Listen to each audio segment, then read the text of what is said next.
하이델베르 교리문답 제4주일 제9문.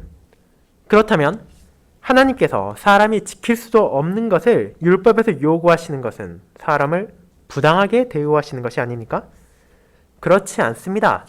왜냐하면 하나님께서는 사람이 율법을 지킬 수 있도록 창조하셨기 때문입니다. 그러나 사람이 사단의 유혹에 빠져 고의로 불순종함으로 자신뿐만 아니라 후손들까지 하나님의 율법을 지킬 수 있는 은사들을 잃게 했습니다. 제10문. 하나님께서는 그러한 불순종과 배도를 형벌하지 않으시고 내버려 두십니까? 결코 그렇지 않습니다. 하나님은 우리의 자범죄뿐 아니라 원죄에 대하여도 몹시 노하십니다. 그러므로 하나님께서는 누구든지 율법책에 기록된 대로 온갖 일을 항상 행하지 아니하는 자는 저주 아래에 있는 자라 라고 선언하신 대로 이 생과 내생에서 영원히 의로운 심판으로 벌하실 것입니다. 제11문. 그렇지만 하나님은 또한 자비롭지 않으십니까? 하나님은 진정 자비로우시지만 또한 공의로우십니다. 하나님의 공의는 또한 그분의 지극히 높으신 위엄에 대항하여 저질러진 죄가 몸과 영혼에 대하여 가장 엄하고 영원한 형벌을 받을 것을 요구합니다.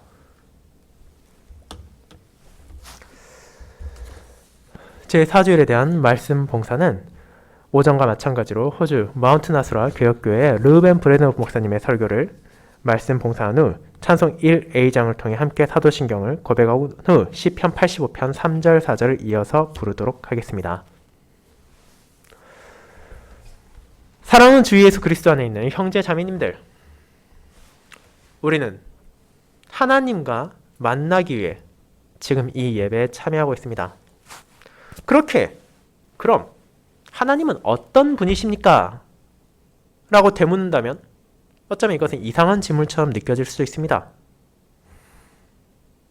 하지만 우리가 기도를 드리고 우리가 고백을 하며 우리가 연보를 바치는 하나님은 어떤 분이십니까?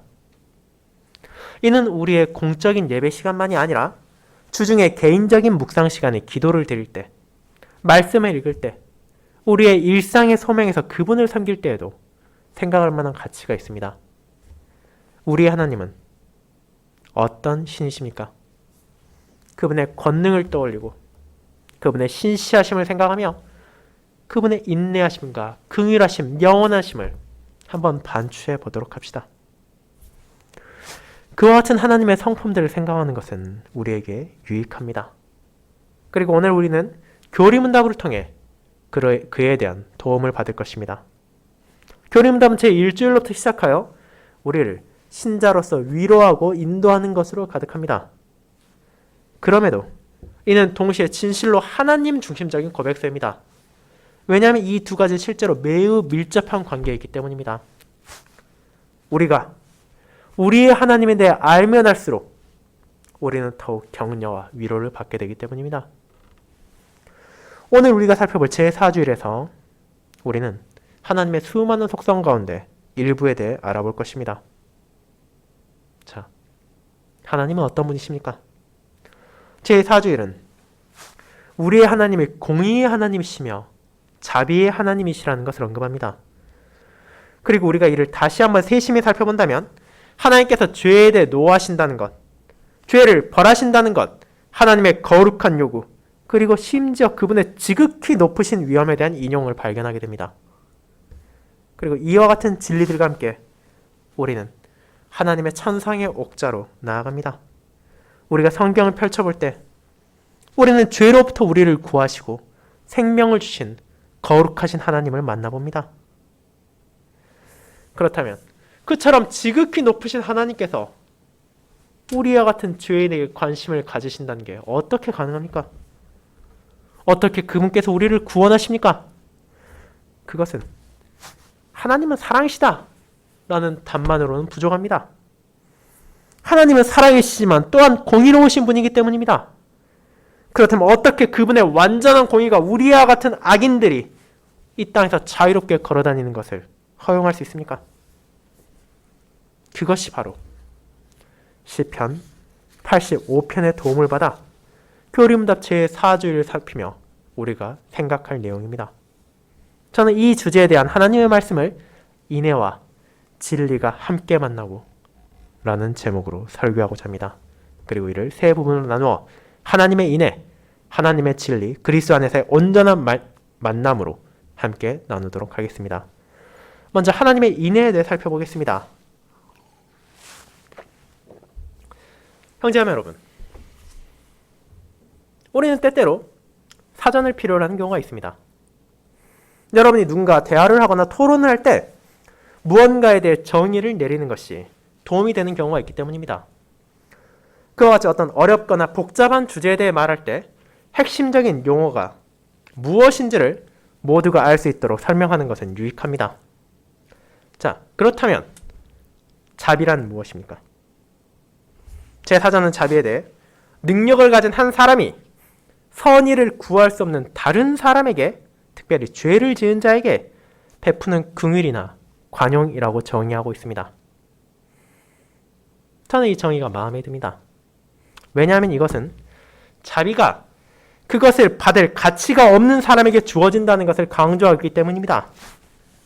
그리고 여러분이 온전히 누군가의 권위와 능력 아래 놓여 있으며 우리의 자유에 대한 결정권을 그가 가지고 있기에 자비는 기대할 수 없다는 것을 표현합니다. 그뿐 아니라 우리는 그의 선의를 구할 수 없습니다. 이것이 바로 사전적 정의에서 드러나는 자비입니다. 이와 같은 자비에 대해 우리가 이해할 수 있는 최선의 방법은 아마도 실제 그것이 어떤 사례로 나타나는지를 생각해 보는 것일지도 모릅니다. 자, 우리의 정의에서 나온 것처럼 범죄를 저질렀고 유죄가 확실한 죄인이 있다고 생각해 봅시다. 그 사람은 자기가 지은 죄에 대한 형벌이 있을 것임을 알고 있고 심지어 그 형벌이 아주 강력할 것이라는 것도 알고 있습니다. 그가 이제 형을 선고받을 법정에 끌려갈 때 그는 아무것도 말할 수 없습니다. 그에게는 어떤 변명도 없으며 선처를 구할 만한 특별한 상황도 없었습니다. 그는 동정을 구한 강구조차 할 수 없습니다. 그런데 어떤 이유에서건 판사가 자비를 보였습니다. 어쩌면 그날 유독 기분이 좋았을지도 모르고 다른 누구도 모르던 죄인의 사정을 발견했을지도 모릅니다. 어떤 이유가 되었건 이 죄인은 자신이 받아 마땅한 것보다 훨씬 가벼운 선고를 받았습니다. 어쩌면 심지어 판사가 그에게 무죄를 선고하고 자유롭게 해방해 주었다고 상상해 볼 수도 있습니다. 판사는 그의 손으로 죄인의 운명을 결정할 수 있었고 그 결과 그 죄인은 받을 가치도 없으며 기대하지도 못했던 자비를 받게 된 것입니다. 그와 같은 예시를 통해 우리는 일반적인 자비가 아니라 하나님의 자비가 무엇인지에 대해 다가갈 수 있습니다. 우리 주 하나님께서는 많은 자질들을 가지고 계시며 우리는 그 가운데 하나가 다른 어떤 것보다 중요하다고 말할 수는 없습니다. 하지만 하나님의 속성 가운데 최소한 우리와 같은 비천한 죄인의 관점에서 바라볼 때 하나님의 자비는 정말로 엄청난 것입니다. 여러분이 출애굽기 34장을 펼치신다면 여호와께서 어떻게 그분 자신을 모세에게 드러내신지를 볼 수 있습니다. 이 본문에 앞서 모세는 하나님을 향해 주의 영광을 내게 보이소서라고 부탁드렸습니다. 그가 이를 구한 이유는 여호와께서 계속해서 이스라엘과 함께 하시고 그들을 보호하시고 그들을 구하신다는 확신을 받기를 원했기 때문입니다. 그리고 모세가 이와 같은 보증을 원한 이유는 하나님께는 그 백성 이스라엘을 버릴 만한 충분한 이유를 진실로 가지고 계셨기 때문입니다. 이 백성들은 긴 시간 동안 투덜거리고 불평했습니다. 그들은 애굽에서 시작된 약속의 땅으로 향하는 여정에서 끊임없이 그들의 불순종을 공개적으로 드러냈습니다. 이 출애굽기 34장의 시점에서 바로 얼마 전 그들은 금으로 송아지를 만들고 그것을 숭배함으로써 그들이 보일 수 있는 최악의 반역을 저질렀습니다. 심지어 그때는 모세가 하나님의 언약의 율법을 받고 있을 순간이었습니다. 여호와께서 은혜의 언약에 대해 적어주고 계실 때 이 백성들은 그와 정반대 방향으로 달려가고 있었던 것입니다. 그날 하나님께서는 그들을 거의 진멸하시려 하셨지만 모세의 간청으로 인해 그분께서는 이를 거두셨습니다. 이제 모세는 하나님께서 그들을 위해 그들과 함께 하신다는 것에 대한 확신을 알기 원했습니다. 하나님께서는 이 요청에 응하시고 자신의 영광을 그분의 종에게 나타내셨습니다. 하지만 하나님의 영광은 불을 뿜는 화산이나 펑펑 터지는 불꽃놀이와 같이 눈으로 볼 수 있는 번쩍번쩍이는 형태로 나타나는 것이 아닙니다. 왜냐하면 그분의 영광은 궁극적으로 그분이 누구신지에 달려있으며 그분의 영광은 하나님의 복되신 성품 안에 있기 때문입니다. 그렇게 그 산에서 이런 일이 일어납니다. 여호와께서 모세 앞에서 그분의 이름을 선포하시는 동안 그 앞을 지나가시며 자신이 누구신지를 모세에게 알려주셨습니다. 여호와라, 여호와라, 자비롭고 은혜롭고 노하기를 더디하고 인자와 진실이 많은 하나님이라. 인자를 천대까지 베풀며 악과 과실과 죄를 용서하리라. 출애굽기 34장 6, 7절입니다. 여러분, 하나님께서 자신에 대해 말씀하신 첫 단어가 무엇인지를 들으셨습니까? 하나님은 자비로우십니다. 그분께서는 우상을 섬겼던 그 백성들을 거부하거나 멸망시키지 않으셨습니다. 왜냐하면 그분은 은혜로우시기 때문입니다. 우리는 그와 동일한 자비를 오늘 읽은 시편 85편에서도 보게 됩니다. 이 시편은 다른 많은 시편들과 마찬가지로 언제, 왜 이것이 작성되었는지를 구체적으로 보여주고 있지는 않습니다. 어떤 주석가들은 이것이 블레셋과 같은 그 지역의 원수들에 의해 압제당할 때 쓰여졌다고 믿기도 합니다. 다른 한편으로는 그것이 바벨론에서의 포로기를 거치고 해방된 직후에 쓰여졌다고 제안하는 사람들도 있습니다. 그리고 저는 그 가운데 후자의 의견, 포로기를 지난 후에 기록되었다는 의견이 더 적절하다고 생각합니다. 하나님께서는 그들을 포로기에서 회복시키심으로 위대한 자비를 보이셨지만 그들이 돌아온 땅은 옛날과 같지 않습니다. 그것이 바로 그들의 어려움입니다. 그 땅은 폐허가 되었고 황무지가 되었으며 궁핍하게 되어 옛 영광의 그림자만을 쓸쓸하게 드리울 뿐이었습니다. 그럼에도 우리가 자신의 마음을 하나님께로 들어올릴 때 외적인 환경은 그것들의 첫인상처럼 중요하지 않다는 것을 알게 됩니다. 시편 저자는 그의 고통과 실망감에도 불구하고 하나님께 행하신 위대한 일을 떠올립니다. 1절부터 3절까지 6차례에 반복되는 주께서 하신 일을 주목하시기 바랍니다. 주께서 주의 땅에 은혜를 베푸셨고 야곱의 포로된 자들이 돌아오게 하셨으며 주의 백성의 죄악을 사하셨고 그들의 모든 죄를 덮으셨습니다. 그리고 주의 모든 분노를 거두시며 주의 진노를 돌이키셨습니다. 시편 저자는 이와 같은 기쁜 주제를 묵상할 것입니다. 비록 이스라엘이 여전히 어려움 가운데 있다 하더라도 그는 자신들이 예배하는 하나님의 선하심을 기억하길 원합니다. 여호와께서는 여전히 그분의 백성들을 위해 역사하신 하나님이시며 영원히 은혜로우신 하나님이십니다.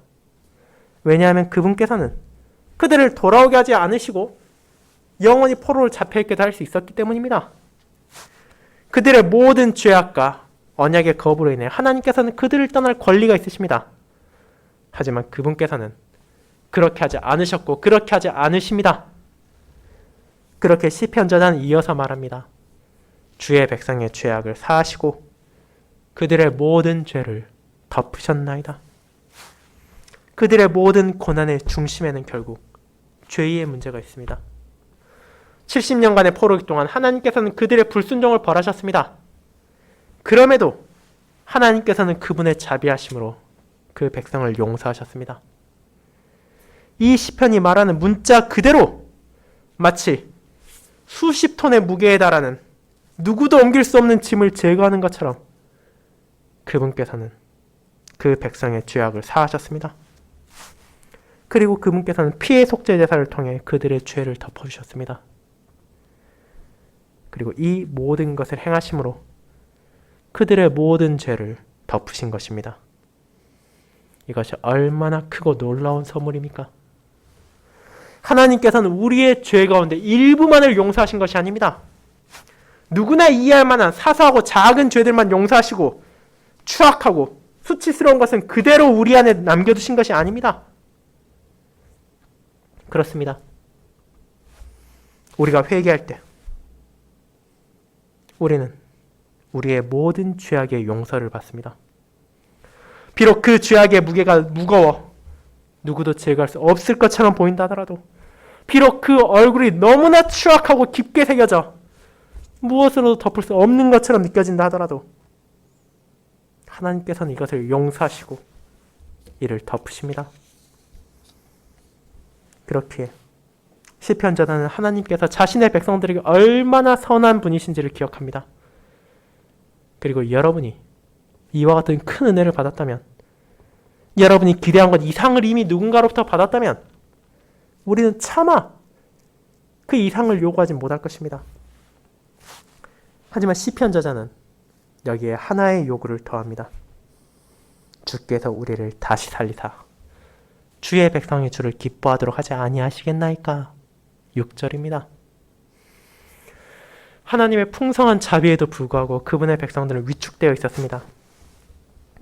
그들이 자신의 땅으로 돌아오고 성전에서 예배를 드리게 되었지만 여전히 우울감에 빠져 있었고 좌절하고 있었으며 계속되는 어려움에 지쳤으며 과거의 죄의 기억으로 인해 고통받으며 어쩌면 더 많은 또 다른 심판이 찾아올지도 모른다는 생각이 두려워했을 것입니다.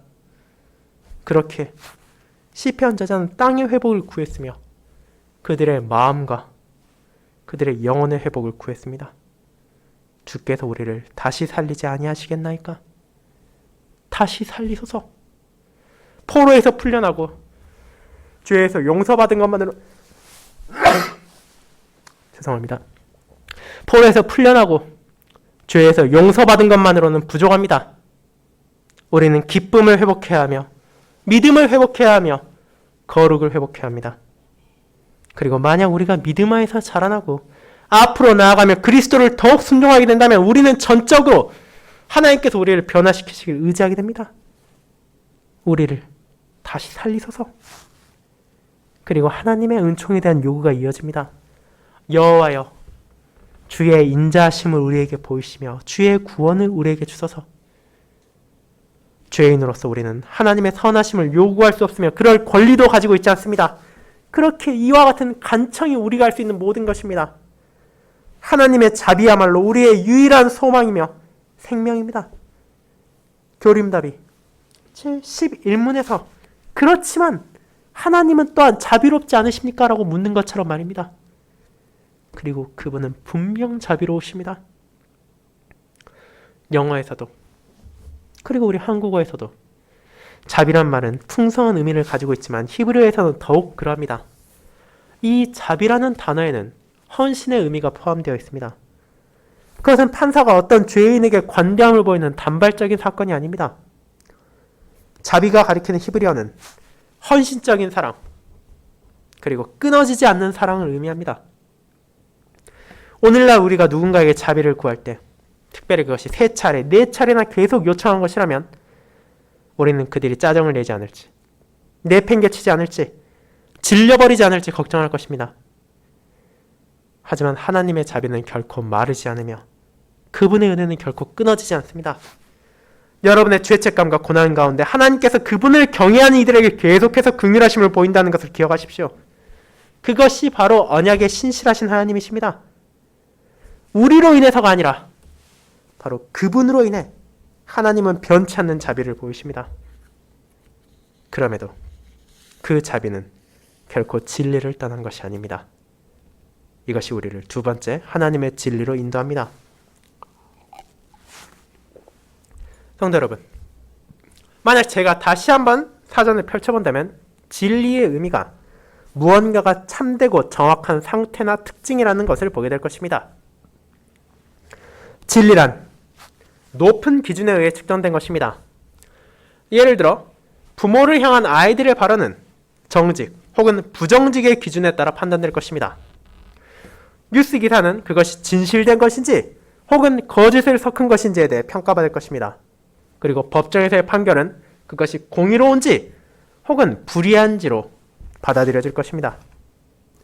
그렇다면 우리의 하나님께서는 진리의 하나님이십니까? 세상의 그 어떤 기준이나 잣대로도 이 하나님을 판단할 수 없는데 그 이유는 그분 자신이 기준이시기 때문입니다. 그분이 바로 진리이십니다. 하지만 하나님께서 말하신 것을 바라볼 때 어떻습니까? 그분의 약속, 서약, 명령은 어떻습니까? 하나님께서 이 모든 것 안에서 진실되십니까? 하나님께서 항상 그분께서 하신 말씀에 참되십니까? 그분은 그러하십니다. 하나님은 참되십니다. 이를 다르게 말하자면 그분께서는 의로우시다는 것입니다. 그분께서는 언제나 그분의 말씀에 대한 완전한 기준을 지키십니다. 그리고 이 사실은 우리와 같은 죄인들에게 두 가지 매우 다른 영향을 미칩니다. 첫 번째는 바로 위대한 위로입니다. 우리가 하나님을 의지할 수 있다는 것이 놀랍지 않습니까? 만약 하나님께서 무언가를 말씀하시고 그분께서 무언가를 약속하셨다면 우리는 그 안에서 살아갈 수 있습니다. 이사야 40장 8절에서 다음과 같이 말하는 것과 같습니다. 풀은 마르고 꽃은 시드나 우리 하나님의 말씀은 영원히 서리라. 하나님께서 말씀하신다면 그분께서는 이를 이루실 것입니다. 하나님의 약속 중 무엇을 떠올린다 하더라도 우리는 그분께서 이것을 성취하실 것임을 확신할 수 있습니다. 하지만 하나님의 진실되심과 의로우심에 대한 두 번째 영향은 두려움입니다. 우리는 마땅히 의로우신 하나님 앞에서 두려워하며 떨어야 합니다. 왜냐하면 그분께서는 사람의 죄는 영원한 형벌로 심판받아야 한다고 말씀하셨기 때문입니다. 그분께서는 죄의 싹은 죽음이라 말하셨고 그에 따라 죄인들은 그분의 임재 앞에서 마땅히 자신을 내려놓아야 합니다. 하나님께서 자신의 영광을 모세에게 보이신 출애굽기 34장으로 다시 돌아가 봅시다. 그분의 자비를 말씀하신 후 여호와께서는 이어서 그러나 벌을 면제하지는 아니하시고 라고 7절에서 말하십니다. 하나님께서는 벌을 면제하지 않으십니다. 왜냐하면 하나님께서 그러실 수 없기 때문입니다. 그 점을 설명해 드리겠습니다. 우리가 어려움을 마주했을 때 우리 모두는 관대함을 소망합니다. 예를 들어 우리가 시속 50km 도로에서 80km로 주행했을 때 경찰관에게 잡힌다면 우리는 그가 딱지를 끊지 않고 조용히 보내주기를 소망할 것입니다. 우리의 어린 자녀들이 집안에서 막대기나 공을 가지고 놀다가 창문이나 그릇을 깼을 때 그들은 엄마나 아빠가 그것을 사소하게 여기고 그냥 용서해 주길 바랄 것입니다. 그와 동일한 자세를 우리는 죄악 가운데 떠올리곤 합니다. 만약 하나님께서 그토록 선하시고 그토록 자비로우시다면 그분께서는 우리의 불순종을 벌하지 않고 혹시라도 내버려 두지 않으시겠습니까? 그것이 바로 교리문답 제10문이기도 합니다. 하나님께서는 그런 불순종과 배도를 형벌하지 않으시고 내버려 두십니까? 하나님께서는 우리의 죄를 아시겠지만 꼭 버려야만 합니까? 그냥 내버려 둘 수 있지 않습니까? 하나님께서는 그러실 수 없으십니다. 왜냐하면 우리의 하나님은 변하지 않으시는 공의로운 하나님이시기 때문입니다. 그분께서는 항상 옳은 것을 행하시며 언제나 그분의 완전한 기준을 지키십니다. 만약 하나님께서 죄를 허용하신다면 단 하나라도 벌하지 않는 것을 용납하신다면 그것은 그분의 지극히 높으신 위엄에 대치되는 것입니다. 그분께서는 거룩하시기에 불경건한 것을 용납할 수 없습니다. 그분께서는 의로우시기에 마땅히 불의한 것을 미워하십니다. 그리고 지금 이 순간에 어떤 형태나 종류의 죄라 하더라도 그분을 향한 대역죄로 간주됩니다. 이와 같은 이유로 우리는 시편 85편에서 진노에 대해 말하는 부분을 이해하게 됩니다. 3절은 다음과 같이 말합니다. 주의 모든 분노를 거두시며 주의 진노를 돌이키셨나이다. 바벨론의 침공, 예루살렘의 함락과 학살, 포로기의 세월, 이 모든 것은 하나님의 미워하심이었습니다. 하나님의 분노는 거두어졌고 돌이켜졌지만 그 사실은 기억해야 합니다. 왜 하나님께서 그토록 진노하셨는지를 말입니다. 그 이유는 죄로 인해서입니다. 그들의 불순종으로 이스라엘은 하나님의 거룩하심에 대해 심각한 범죄를 저질렀습니다. 그렇게 이제 그들은 묻습니다. 주께서 우리에게 영원히 노하시며 대대에 진노하시겠나이까? 다시 한번 심판의 망치가 떨어질 것입니까? 상황이 더 악화될 것입니까? 하나님이 그분의 계시된 뜻에 대항하는 모든 것에 분노하신 하나님이시기에 그들은 이를 묻습니다. 그리고 그에 대해 교리문답은 하나님은 우리의 죄에 대해 몹시 노하신다고 제10문답에서 말합니다. 그렇다면 우리는 어떻게 해야 합니까? 우리에게 어떤 선택지가 있습니까? 교리문답은 제11문에서 다음과 같은 시도로 이를 보여줍니다. 그렇지만 하나님은 또한 자비롭지 않으십니까? 사랑이신 이 하나님께서 노여움을 풀지 않으시겠습니까? 그런 우리에게서 돈을 돌려주시지 않겠습니까? 하지만 그런 시도는 곧바로 차단됩니다. 하나님은 진정 자비로우시지만 또한 공의로우십니다. 하나님의 공의는 또한 그분의 지극히 높으신 위엄에 대항하여 저질러진 죄가 몸과 영혼에 대하여 가장 엄하고 영원한 형벌을 받을 것을 요구합니다. 하나님의 무한한 거룩하심에 대하여 저질러진 죄는 무한한 형벌이 요구됩니다. 이것은 마치 우리가 막다른 길에 내몰린 것처럼 들립니다. 문자 그대로 우리에게 도망갈 길이 없습니다. 하지만 교리문답은 우리를 그곳에 방치하지 않습니다. 여러분이 이 주일의 성간을 세심히 살핀다면 여러분은 교리문답이 우리를 다른 어딘가로 인도한다는 것을 보게 될 것입니다.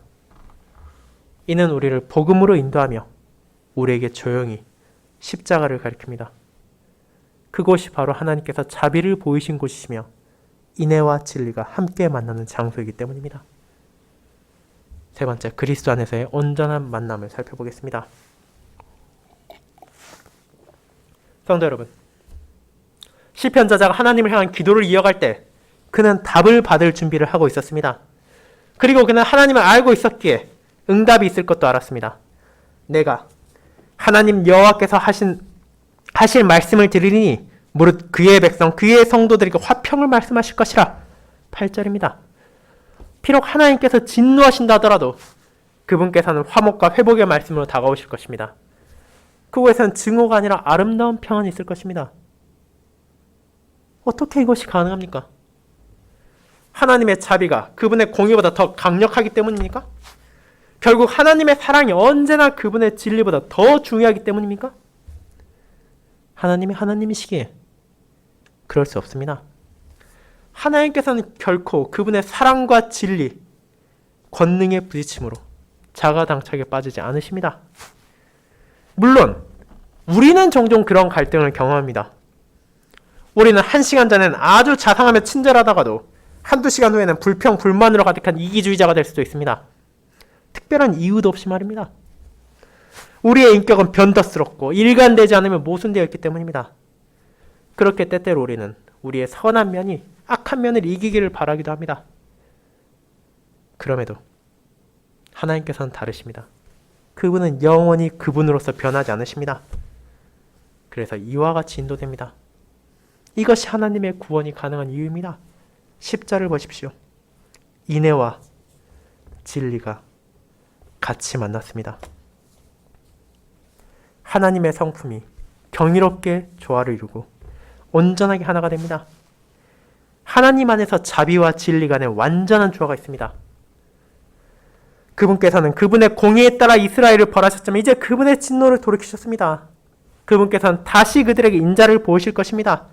왜냐하면 인애와 진리가 같이 만나고 의와 화평이 서로 입맞추었기 때문입니다. 그렇다면 하나님의 자비와 진리가 가장 경이로운 방식으로 만난 곳은 어디입니까? 그것은 그리스도의 십자가입니다. 초대교회로부터 시작하여 시편 85편은 예수 그리스도의 구원 사역을 가리키는 것을 이해되었습니다. 우리가 하나님의 공의를 보고자 합니까? 십자가를 보십시오. 우리가 하나님의 자비를 보고자 합니까? 십자가를 보십시오. 그리고 그곳에서 여러분은 하나님의 자비와 공의가 완전하게 만나는 장소를 바로 보게 됩니다. 그것을 우리는 그리스도의 고난을 통해 바라보게 됩니다. 왜냐하면 예수님께서는 성경이 얼마나 진실된 것인지를 경험하셨기 때문입니다. 히브리서 10장 31절은 살아계신 하나님의 손에 빠져 들어가는 것이 무서울진저라고 말하며 그리스도께서는 우리의 죄에 대한 공의로운 형벌을 받기 위해 그토록 무서운 우리의 자리를 대신하셨습니다. 그렇게 함으로 그리스도께서는 하나님의 두려운 진노를 경험하셨습니다. 우리를 위해 우리의 자리에서 그분께서는 몸과 영혼에 대하여 가장 엄하고 영원한 형벌을 받으신 것입니다. 사람이 그 어떤 말로도 이를 완벽하게 묘사할 수는 없습니다. 하나님의 인자하심이 우리로부터 멀어진다면 그것은 어떻겠습니까? 하나님의 축복, 하나님의 성령, 하나님의 들으시는 길, 하나님의 구원의 약속이 단 하나도 존재하지 않는다면 어떻겠습니까? 그리스도께서는 그와 같은 순간을 경험하셨고 그것을 우리를 위해 견디셨습니다. 그 동일한 하나님께서 사랑받을 가치가 없는 백성들을 사랑하기 위해 역사하십니다. 하나님께서는 스스로는 무엇도 할 수 없는 저주에 기울어진 진노를 받아 마땅한 지옥에 떨어질 존재인 그분의 백성을, 우리들을 바라보십니다. 하지만 하나님께서는 죄인을 위한 자비를 위해 움직이십니다. 십자가에서의 그분의 자비는 너무도 거대하여 그분의 독생자를 위해 어떤 자비도 남아있지 않았습니다. 그리스도께서는 하나님에 의해 저주받으심으로 우리는 영원히 풍성한 복을 받게 된 것입니다. 벨시선 고백서는 제20항에서 이를 요약하여 다음과 같이 고백합니다. 하나님께서 우리의 죄악을 그분의 아들 위에 두셨을 때 그분의 아들에 대한 그분의 공의를 나타내셨고 죄를 범하여 저주받아 마땅한 우리 위에 그분의 선하심과 인자하심을 쏟아 부으셨습니다. 공의와 자비가 같은 장소에서 십자가에서 동시에 보여졌습니다. 그리스도 안에서 이는 완전하게 만났고 입을 맞추었습니다. 죄에 대한 하나님의 증오는 예수님께서 어떻게 고난받으셨는지를 통해 측정됩니다. 그리고 우리를 향한 하나님의 사랑도 동시에 나타납니다. 그분께서는 독생자를 주심으로 누구든지 그를 믿는 자는 멸망하지 않고 영원한 생명을 가지게 하셨습니다. 사랑하는 여러분, 우리의 하나님은 어떤 분이십니까? 이분이 우리의 하나님이십니다. 그분께서는 자비의 하나님이시며 진리의 하나님이십니다. 그리고 이 두 가지는 결코 충돌하지 않습니다. 이 말은 하나님께서 그처럼 한결같으시기에 우리가 이분을 신뢰할 수 있다는 것입니다. 그분이 그토록 지엄하시기에 우리는 하나님을 예배합니다. 우리는 그분께서 자비로우시며 신실하다는 것을 알기에 그분 앞에 확신을 가지며 나아갈 수 있습니다. 사랑하는 여러분, 다가오는 한 주 시간을 내어 우리의 하나님의 이 놀라우신 성품을 묵상하는 시간을 가지시길 바랍니다. 그분의 권능을 숙고하고 그분의 신실하심을 생각하며 그분의 인내하심과 긍휼하심과 영원하심을 반추해 보시기 바랍니다. 그리고 우리가 언제나 그분의 말씀을 의지할 수 있게 하나님의 진리를 기뻐하시기 바랍니다. 그리고 예수님의 공로로 그분의 자비가 무궁하게 이 놀라운 그분의 자비를 받아들이시기 바랍니다. 아멘.